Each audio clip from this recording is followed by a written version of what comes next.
예배하신 여러분 모두에게 하나님이 여러분의 기도에 응답하시고 여러분에게 하늘의 평화와 은혜를 내려주시길 축원드립니다. 요즘 세계 모든 나라들의 정치, 경제, 사회, 문화의 키워드는 AI입니다. AI. 우리나라는 더 말할 것도 없죠. 하루 온종일 뉴스 속에서 나오는 그 수많은 말들, 단어들 속에 AI란 단어가 넘쳐납니다. 여러분 도대체 AI가 뭡니까? 인공지능이잖아요. 뭐 그렇지 않습니까? 근데 이건 인공지능을 넘어서 우리가 사는 시대의 대변혁의 주제입니다. 변하는 이런 새로운 세계의 모든 경제 구조 속에서 우리는 도대체 어떻게 살아야 할까? 그런 질문을 합니다. 그래서 오늘 제가 제목을 AI 시대를 어떻게 살 것인가 그랬는데, 이거 너무 큰 주제이고 뭐 세상에서 수많은 사람들이 AI 시대를 어떻게 살아야 되는지 막 그냥 유창하게 강의를 잘하는 것을 여러분 보실 수 있습니다. 뭐 유튜브 들어가서 보시면 여러분 많이 있습니다. 근데 오늘은 그들이 하는 이야기를 드리려고 하는 것이 아니라 AI 시대에서 살아남으려면 AI가 지배하는 그 시대에서 출애굽하려면 어떻게 해야 할지를 우리가 믿음의 눈으로 봐야 합니다. AI 시대를 가능하게 하는 것이 그 GPU라고 하는 반도체 칩입니다. 제가 한번 이렇게 찾아봤더니요, 그 GPU라는 반도체 칩이 한 개에 $5,000랍니다. 근데 그 $5,000짜리 하는 그 칩을 수만 개를 모아가지고 붙여서 만들면 그게 데이터 센터가 된다는 거죠. 인공지능 데이터 센터.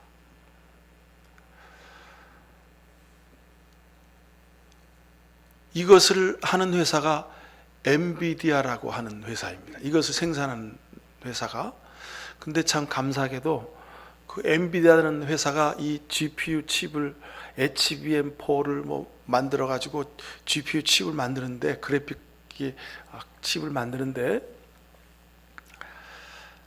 거기에 독점적으로 반도체를 공급하는 회사가 세계에서 유일하게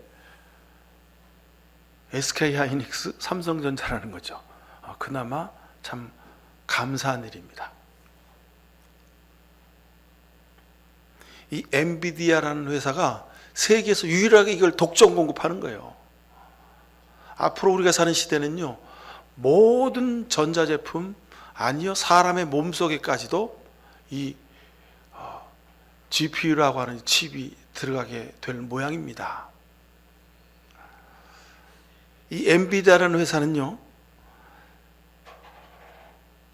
불과 5년 전에 이 회사의 주가가 $8, $9 그랬어요. 근데 2025년 말에 $200까지 이 주가가 치솟았습니다. 놀라운 거죠. 이 회사의 사장이 황 씨입니다. 이름은 젠슨이고 성은 황인가 봐요. 우리나라 사람인가 했더니 우리나라 사람은 아니더라고요. 세계에서 가장 주목받는 사람 중에 하나죠. 그가 자서전을 썼어요. 자기가 쓴 게 아니라 이제 어떤 그 유력 일간지 자서전을 잘 쓰는 기자가 이 사람을 1년 동안 쭉 통회하면서 취재해가지고 인터뷰하고 그래가지고 자서전을 이제 대필한 한 거죠. 근데 그 자서전에 보면 아주 이 사람은 괴팍한 사람이에요. 그 자서전은 본래 자서전은 그 사람에 대한 아주 좋은 이야기만 쓰는 건데 거기에 아주 그 사람을 비난하는 이야기도 많이 써 있더구만요. 아주 괴팍하고 아주 독특하고 자기 주장이 강한 그런 사람입니다. 자, 오늘 우리가 사는 시대는 워라밸을 추구하는 시대죠. 주 5일 근무? 그것도 힘들어. 주 4일 근무하자. 이런 시대입니다. 근데 이 사람은 거꾸로 말합니다. 직장 생활은 친목 모임이 아니다. 회사에 놀러 오는 사람은 오지도 말아라. 워라밸을 버려라. 주 7일 일해도 시간이 부족하다. 실제로 이 젠소랑이라는 사람은요, 주 7일을 일하는 사람이에요. 쉬는 시간이 없는 사람이에요. 지금은 몇 명인지 모르겠습니다만 얼마 전까지 직원이 한 2만여 명 되는데, 직원에게 직장 생활하는데 필요한 게 있으면 나한테 직접 메일을 보내라고. 그래서 직원들이 이제 퇴근해서 집에 가서 저녁 8시, 9시, 10시, 11시, 12시, 밤에 1, 2시에 이렇게 메일을 보낸대요. 그러면 5분 이내에 그 사람한테 답장이 간다는 거예요. 놀라운 거죠. 그만큼 이 일에 미쳐서 사는 사람입니다. 근데 이 사람이 하는 얘기가, 저는 이제 먹고 살 만큼, 돈을 벌 만큼 벌었습니다. 그러니까 저는 앞으로 사는 삶은요, 돈을 벌기 위한 것이 아니라 어떻게 세상을 섬기느냐, 그게 내 삶의 목표입니다. 그 이야기를 하면서 일을 하더라고요.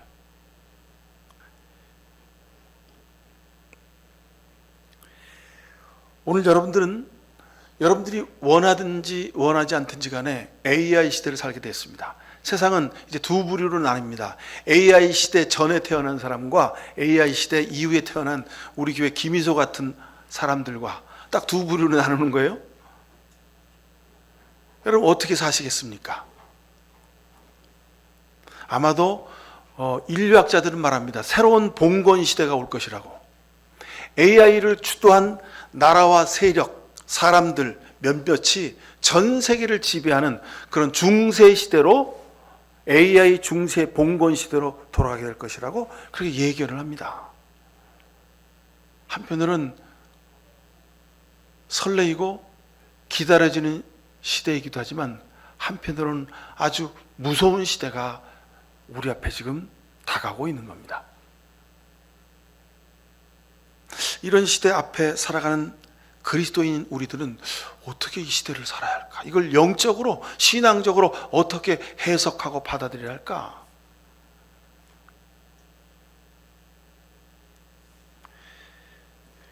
요즘 수준에도요, 제가 시편 23편 여호와는 나의 목자시니 내게 부족함이 없으리로다, 이 한 구절을 딱 치고요, A4 용지 12포인트로 해서 A4 용지 한 장으로 설교문 작성해봐.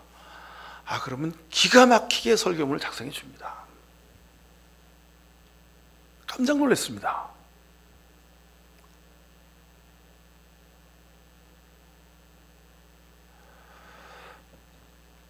내가 원하든 원하지 않든지 간에 AI 시대에 이제 우리는 들어섰습니다.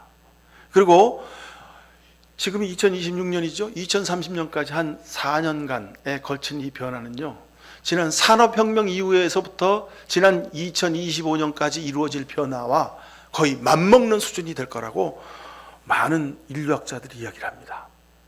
앞으로 여러분 2030년 되면 세상이 어떻게 변할지 누구도 알 수가 없는 시대 가운데 우리가 살아가고 있습니다. 그러니 여러분, 이 시대 속에서 정말 번개처럼 달려가는 이 시대 앞에서 우리가 정신 바짝 차리고 이 시대를 살아야 합니다. 나도 모르는 사이에 AI 시대라고 하는 이 시대의 괴물이 우리를 다 자기의 손아귀에 붙잡아 놓고 갈 수도 있을 겁니다. 이 AI 시대를 믿음으로 어떻게 살아야 할까? 어떻게 영적으로 우리가 살아야 하는가? 매우 중요한 질문입니다. 이 질문을 가지고 제가 다음 주까지 여러분에게 말씀을 좀 드리려고 합니다.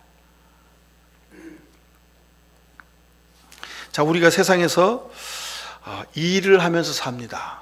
공부를 하든 일을 하든 집안에서 살림을 하든 그 모든 것은 다 우리의 일 속에 포함되는 개념입니다. 그런데 그 모든 생활과 일 속에서 우리는 이런 패턴을 가지고 삽니다. 처음에는 최선의 방법, 플랜 A, 그 다음에 이게 안 될 때는 그 다음의 방법, 플랜 B, 자선책이 필요하죠. 근데 요즘 얼마 전에 플랜젯이라는 단어가 등장합니다. 플랜 A, B, C, D, E, F, G 다 안 되고 마지막에, 그러면 마지막 끝에 최후의 수단, 최후의 방법은 뭘까? 플랜젯까지 생각해야 된다는 겁니다. 근데 이 개념은요, 실은 성경 속에서 나온 개념입니다. 하나님의 플랜 A는 에덴 동산에서 아담과 하와를 만들어 에덴 동산 안에서 하나님이 만드신 그 아름다운 자연 속에, 에덴 동산 속에서 아담과 하와가 아주 행복하게 잘 살기를 바라셨던 겁니다. 근데 아담과 하와가 하나님의 보호하심과 하나님의 은혜의 자리를 스스로 박차고 뛰어나갑니다. 하나님의 플랜 A는 실패했습니다. 하나님의 플랜 B입니다. 그래, 너희들이 세상에 나가면 참 고생하고 힘들고 어려울 텐데, 아담아 너는 평생 일하면서 땀 흘려 죽을 고생하면서 살아야 할 것이다. 하와야 너는 평생 출산하느라고 고통당하고 평생 집안 살림하고 아이들 기르라고 수고하며 살 것이다. 세상 나가면 많은 험한 짐승들이 너희를 잡아먹으려고 할 것이고 많은 사람들이 너희를 죽이려고 할 것이다. 하나님이 안타까워서 짐승을 잡아 그 가죽을 벗겨서 그것으로 옷을 해 입혀주시고 이 옷 입고 나가라. 그래서 내가 너희와 함께 하겠다. 하나님의 플랜 B가 시작된 것입니다.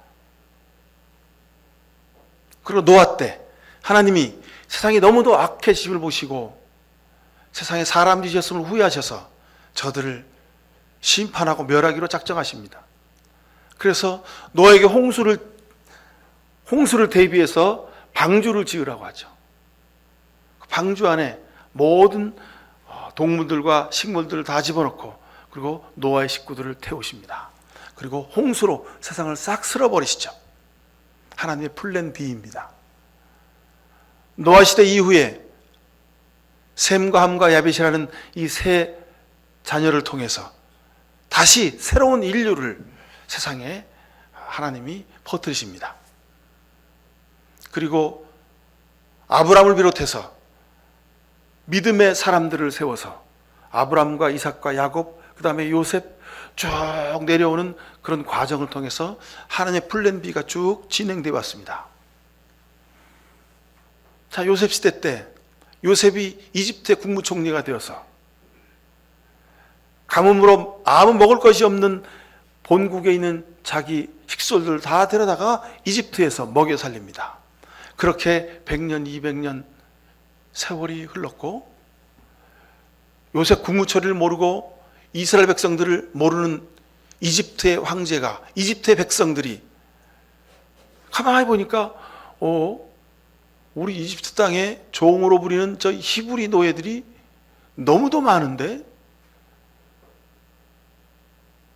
그렇게 상황이 변했습니다. 그래서 이집트 사람들은 히브리 노예들을 더 악착같이 부려먹기 시작합니다. 이집트에서 잠시 피난와서 애굽의 총리였던 요셉의 그나라에서 살았을 땐 좋았습니다. 근데 이제 삶의 현실은 종으로, 노예로 고생고생하면서 사는 겁니다. 이 히브리 노예들이 너무도 힘들고 힘들어서 하나님 앞에 두 손 모아 기도합니다. 하나님, 우리를 불쌍히 여기시고 우리를 살려주십시오. 날마다 매일마다 그렇게 부르짖어 기도했습니다. 하나님이 저들의 기도를 들으셨다고 성경에 기록되어 있습니다. 그래서 그 기록이 바로 출애굽기에 있는 기록입니다. 우리가 지난주에 바이블 타임을 통해서 쭉 읽어오시고 목양만탄을 통해서 우리가 지금 은혜를 나누고 있는 출애굽기 말씀입니다.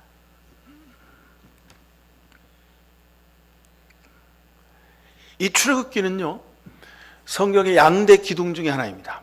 구약 성경의 가장 핵심적이고 중심적인 하나님 말씀의 사건이 이 출애굽 사건입니다. 그리고 신약 성경은 두말할 필요도 없이 예수 그리스도의 십자가 사건입니다. 이 구약의 출애굽 사건과 신약 성경의 십자가 사건, 이 두 개의 기둥이 성경을 바치고 있는 두 개의 기둥입니다.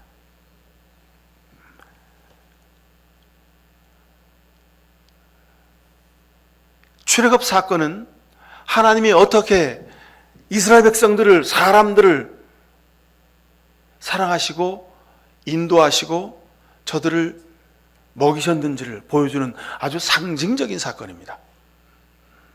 그러게 우리는 출애굽 사건 이야기를 읽으면서 오늘 우리가 사는 이 시대가 바로 이스라엘 백성들이 이집트에서 살던 그 애굽 시대와 같음을 볼 수 있어야 됩니다. 우리가 정신 차리지 않으면 우리는 AI 시대 속에서 AI의 그냥 종노릇하면서 사는 겁니다. 어떻게 하면 AI를 배울까? 어떻게 하면 AI를 효과적으로 잘 쓸까? 어떻게 하면 그 AI를 통해서 내가 돈 좀 벌고 세상에서 출세할까?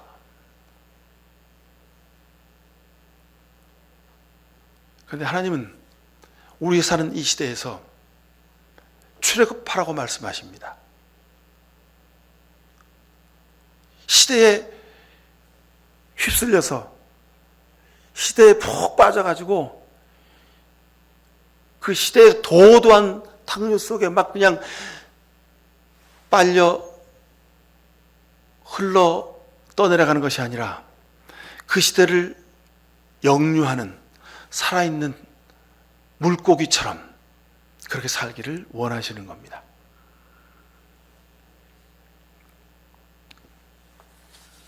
자, 구약 성경의 가장 중요한 말씀이 출애굽 사건이라고 그랬습니다. 출애굽기를 읽어다 보면 우리는 모세가 이 출애굽기서의 주인공처럼 착각하기 쉽습니다. 그런데 우리는 늘 성경 전체를 읽을 때마다 우리가 주의해서 읽어야 될 대목이 여기 있습니다. 성경의 주인공은 모세도 아니고 다윗도 아니고 사도 바울도 아닙니다. 성경의 주인공은 하나님이십니다. 우리가 지난주에 읽은 말씀 중에 출애굽기 2장 10절 보십시오. 그 아이가 다 자란 다음에 그 여인이 그 아이를 바로의 딸에게 데려다 주니 공주는 이 아이를 양자로 삼았다. 공주는 내가 그를 물에서 건졌다 하면서 그의 이름을 모세라고 지었다 그랬습니다. 자, 보세요.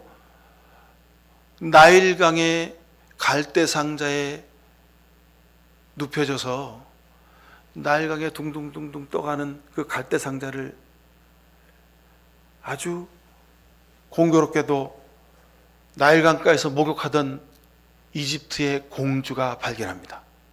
그것을 건졌죠. 갈대 상자를 열어보니까 그 아이에 아주 이쁜 어린아이가 있는 거예요. 공주가 그 아이를 데려다가 기르기로 했습니다. 근데 공주가 시집도 안 간 처녀가 아기를 기르기가 어려우니까 야, 어떻게 좀 유모 좀 찾아봐라. 그래가지고 유모가 들어가는데 누가 들어갑니까? 모세 엄마가 유모로 들어가는 거예요. 자, 공주는 그 아기의 이름을 내가 그를 물에서 건졌다 하면서 그 이름을 모세라고 지었습니다. 자, 성경은 내가 모세를 물에서 건졌다 그렇게 써 있습니다. 근데 출애굽기 전체는 우리에게 말씀합니다.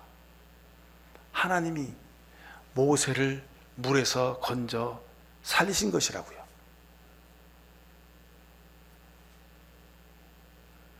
하나님은 출애굽 역사의 감독이십니다.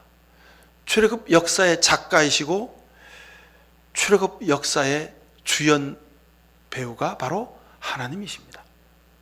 모세, 바로의 공주, 미리암, 아론 등등등 이스라엘 백성들 전부 모든 출애굽기 나온 모든 사람들은 출애굽기 역사에 다 조연이고 엑스트라 배우에 불과합니다.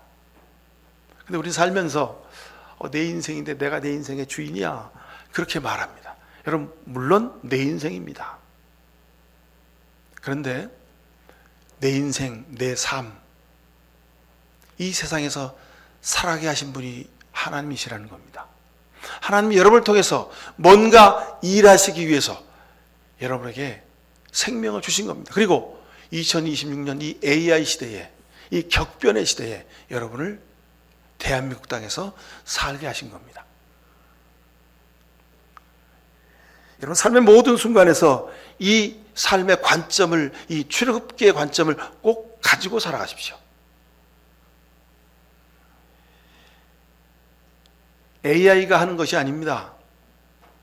인공지능이 하는 것이 아니고, 로봇가 하는 것이 아니고, 현대 모든 정보 기술이, 지식이 하는 것이 아닙니다. 하나님이 하시는 겁니다. 하나님이 여러분을 통해서 일하시길 원하심을 깨달아 보실 수 있길 바랍니다. 그래서 저는 여러분들에게 이렇게 말씀드립니다.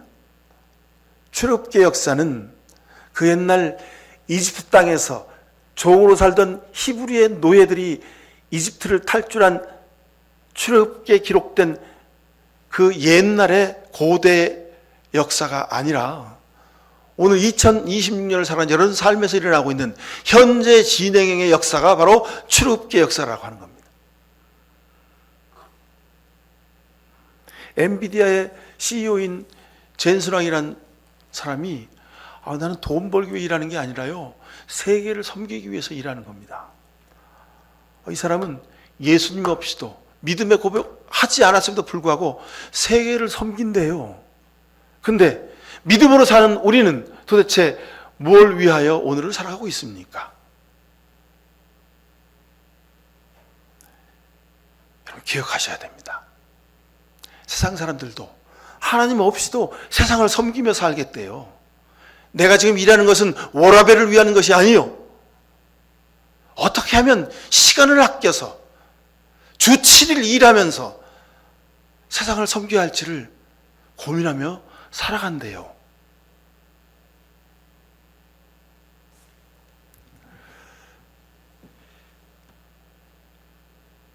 여러분, 우리가 다시 우리 스스로에게 질문하며 기도할 수 있어야 됩니다.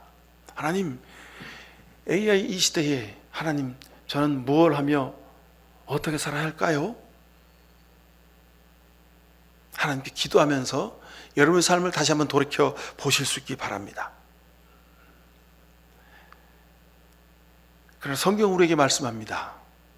제 아무리 이집트 제국이 강성할지라도, 바로의 권세가 세상을 호령하는 시대일지라도, 바로의 공주가 자기가 물에서 건졌다고 할지라도, 그리고 홍해 장벽이 딱 앞을 가로막고 뒤에 애굽의 기마병이 달려올지라도 하나님이 하시면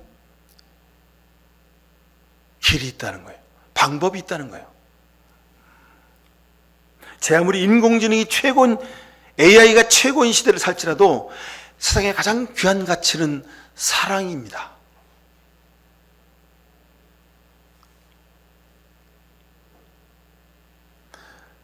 세계에 지금 가장 그 최고 회사는 구글이라는 회사라고 하죠. 그 회사에 직원들이 수천 명씩 지금 회사에서 쫓겨나고 있답니다. 왜냐하면 더 이상 회사에서 그 고급 인력들이 필요가 없어진 거예요. 왜냐하면 AI가 모든 것을 다 대신하기 때문에 그렇습니다.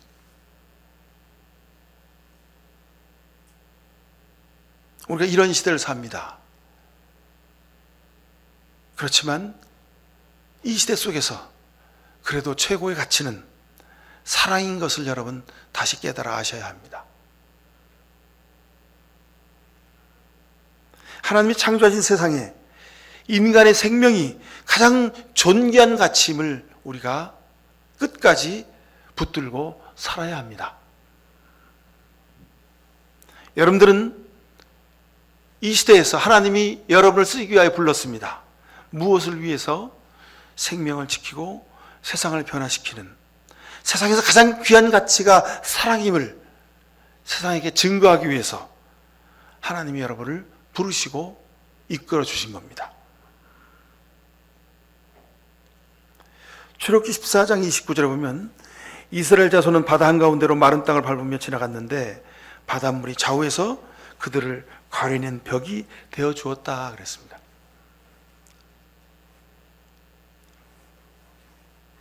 세상을 사는데 물질이 꼭 필요합니다. 지식과 정보가 있어야 합니다. 노하우가 있어야 됩니다. AI 시대에 AI를 잘 다루고 AI를 내 편 만들어서 그것을 통해서 내가 세상에서 내가 원하는 목적을, 목표를, 성공을 이루어야 하는 시대가 되었습니다. 그런데 이것은 역으로 우리 삶에 커다란 장벽으로 다가오고 있습니다. 홍해처럼 우리가 가는 길을 턱 가로막고 있는 그런 가장 큰 장애물일 수도 있습니다.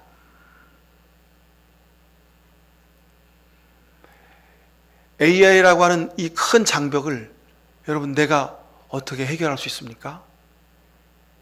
홍해라고 하는 큰 장벽을 내가 어떻게 해결할 수가 없습니다. 그러나 하나님에게는 방법이 있습니다. 오늘 성경을 보십시오. 하나님이 만나를 주셔서 저들을 먹게 하셨다고 말씀합니다. 새벽에 나가서 만나를 걷어오는 거예요. 걷어오는 사람들 중에는 또 꾀가 있는 사람들이 있습니다. 그래서 야, 이거 내일 모레 글피 아니 일주일 먹을 것까지 거두자. 그래가지고 광주리를 여러 개 갖고 와서 싹 쓸어 담아 갖고 왔습니다. 근데 광주리 하나만 가지고 자기 식구 오늘 먹을 것만 딱 가지고 온 사람은 이거 어떡하지? 야, 광주리 여러 개 나온 저 김씨처럼 저렇게 머리를 좀 썼어야 되는데 아이고 내가 바보지? 근데 그 다음날 됐어요. 자, 오늘도 나는 들에 나가서 만나를 다시 걷어가지고 와야 돼요. 근데 보니까 저 최 씨네는 어제 몇 광주리를 담았거든? 근데 최 씨도 또 나온 거예요. 자네 왜 나왔어? 어제 많이 갖고 갔잖아. 아니야. 다 썩었어. 하나님이 이 시대에 우리에게 일러주시는 하나님의 예언입니다. 사람들은 그러죠. 한 달 거, 1년 거, 10년 거, 100년 거 싹 끌어모아서 야, AI가 내 돈을 참 잘 벌어주네. 그래가지고 평생 먹을 걸 다 쟁여놨어요. 근데 오늘 성경은 그렇게 쟁여놔 보라는 겁니다. 다 썩게 될 거라는 겁니다. 하나님이 그날 먹을 것을 일용할 양식을 주신다는 겁니다. 이것이야말로 생명의 양식 된다는 겁니다.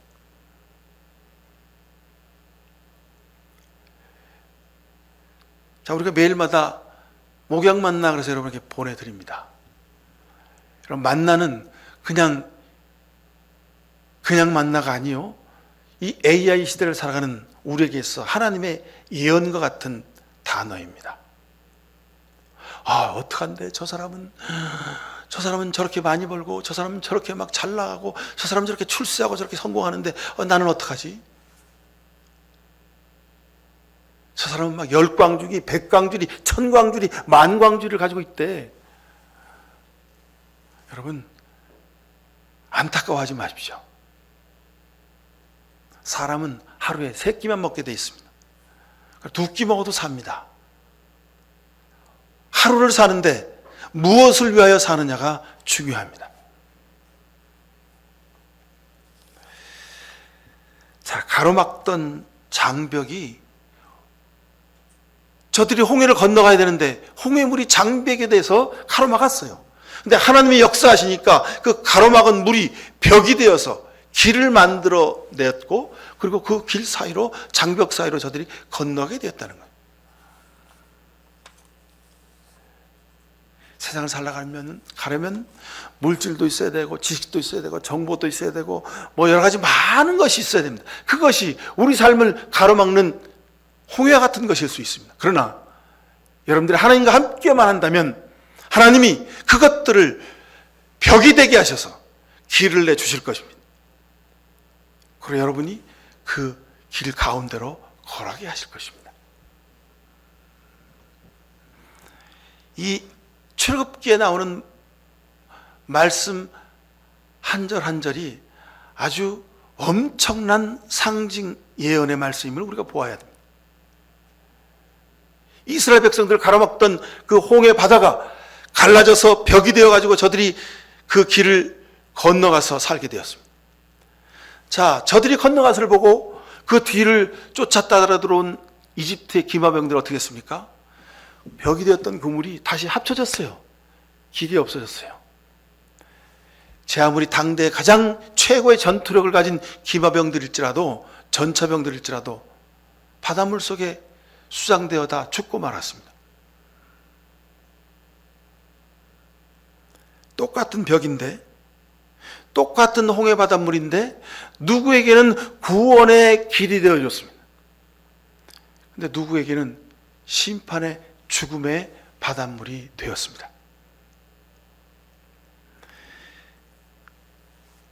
단순 도식으로 여러분 말씀드리면 AI 시대, AI, 그것은 홍해 바다와 같습니다.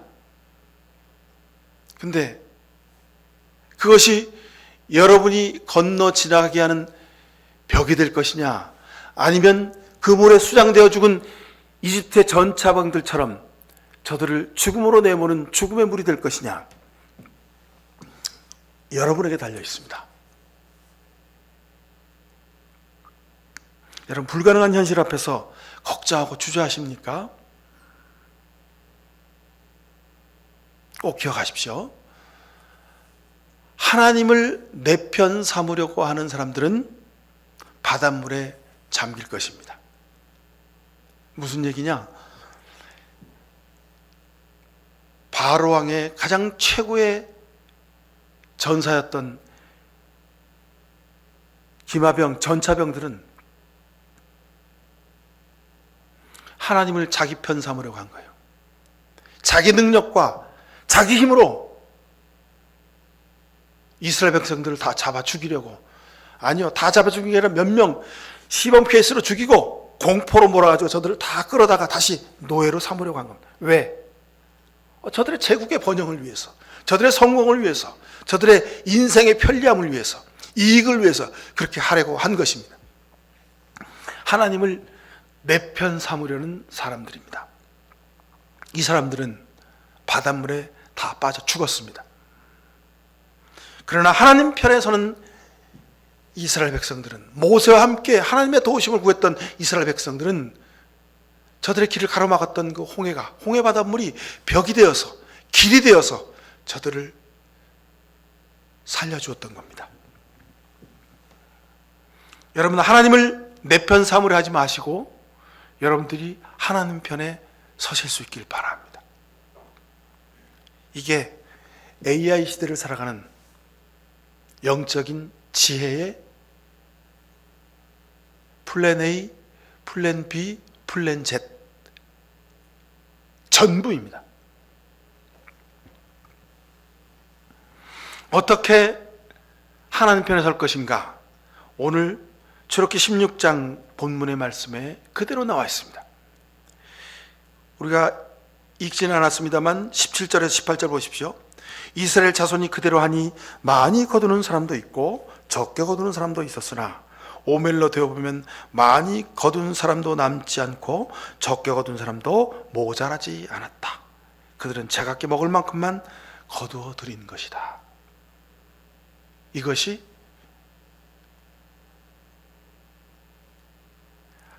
하나님 편에 서는 길입니다. 하나님이 반드시 어떤 경우에도 먹여주심을 믿고 하나님 앞에 하나님과 동행하며 사실 수 있길 바랍니다. 공평하신 하나님이 필요한 만큼 주실 것입니다. 남지도 모자라지도 않게 때를 따라 먹이고 입히실 것입니다. 이 만나는 세상적인 양식, 세상적인 물질, 세상적인 지식과 정보를 넘어서서 여러분이 세상을 살아가는 영적인 양식을 의미합니다. 세상적인 정보와 지식의 홍수 속에 삽니다. 그런데 정작 사람이 살아가는 것은 그 영혼이 먹고 살 수 있는 영혼의 양식이 있어야 합니다.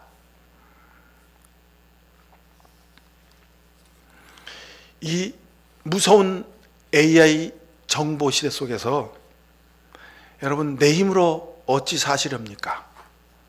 내 힘으로 살 수가 없습니다. 하나님의 은혜로, 하나님의 주시는 만나로 살아가실 수 있길 바랍니다. 자족하는 믿음으로 살아가시길 바랍니다. 하나님이 나를 먹이신다는 고백으로 살아가실 수 있길 바랍니다. 하나님이 여러분을 먹이고 입히시니 여러분들은 하나님의 아들과 딸들입니다. 세상의 아들과 딸들과 세상의 자식들과 여러분들은 다릅니다. 하나님이 먹이고 입히시기 때문에 그렇습니다. 세상 사람은 글쎄요, 이제는 AI가 먹이고 입히고 저들의 삶을 이끌어 가겠지요. AI가 먹이고 입히고 살리는 인생이 아니라 하나님이 먹이시고 입히시고 살리는 그런 하나님의 아들, 딸들로 이 시대를 살아가실 수 있기를 축원합니다. 기도하십시다. 사랑의 하나님, 참으로 우리가 살아가야 될 시대가 너무도 급변하는 가운데 있습니다. AI가 내 일자리를 빼앗고 AI가 사람이 하는 모든 일들을 대신하고 AI가 온 세상을 지배하며, 그래서 이제 AI 봉건 시대가 올 것이라고 사람들은 예측합니다. 이런 시대를 살아가는 우리가 어떻게 하나님 앞에 믿음으로 세상과 구별된 삶을 살아갈 수 있겠습니까?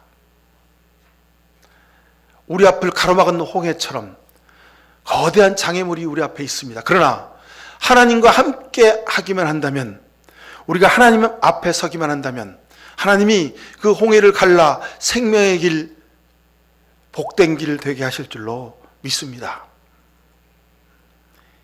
이 무서운 AI 시대에 AI로 말미암아 사람들을 더 잘 보살피고 섬기며 저들에게 귀한 영혼의 양식을 나누는 아름다운 열매를 맺으며 살 수 있도록 은혜를 베풀어 주옵소서. 이 시간 머리 숙인 모든 죄 백성들, 이 거대한 AI의 시대의 흐름 속에서 거기에 그냥 휩쓸려 떠내려가는 것이 아니라 그 거친 파도를 거슬러 올라가는 그런 살아있는 믿음의 생명의 영혼들 되게 하여 주옵소서. 그래서 사랑으로 자녀들을 양육하며 사랑으로 가정을 든든히 지키며 우리가 이런 일터 가운데서도 오직 우리의 손길을 통하여 예수 그리스도의 사랑이 저들에게 증거되는 아름다운 증거자의 삶을 살 수 있도록 은혜를 베풀어 주옵소서. 그래서 아무리 시대가 변하더라도 예수 그리스도의 사랑이 가장 소중한 가치임을 다시 고백하는 그런 아름다운 삶을 살게 하여 주옵소서. 예수 그리스도 이름으로 기도하옵나이다. 아멘. 우리가 사는 이 AI 변혁의 시대에 다시 한번 십자가 밑에 무릎 꿇습니다. 출애굽을 통해서 이스라엘 백성들을 살리신 아버지 하나님의 그 출애굽의 놀라운 섭리를 찬양하며 기다립니다. AI 시대의 이 거대한 홍수 앞에 그냥 쓸려 내려갈 것인지, 아니면 홍해를 가르친 하나님과 함께 그 홍해를 생명의 길로 걸어 나갈 것인지, 하나님과 동행하며 믿음의 선택을 하며 살겠습니다. 이런 귀한 결단하는 이 시간 머리 숙인 모든 주의 백성들 머리 위에 하나님 아버지의 귀하신 사랑과 예수 그리스도의 십자가의 놀라우신 은혜와 성령의 복 주시고 지혜 주심이 이 시간 머리 숙인 모든 주의 백성들 머리 위에와 저들의 가정과 일터 위에, 이 나라 민족의 역사 위에 지금부터 영원히 함께해 주시옵기만을 간절히 축원하옵나이다. 아멘.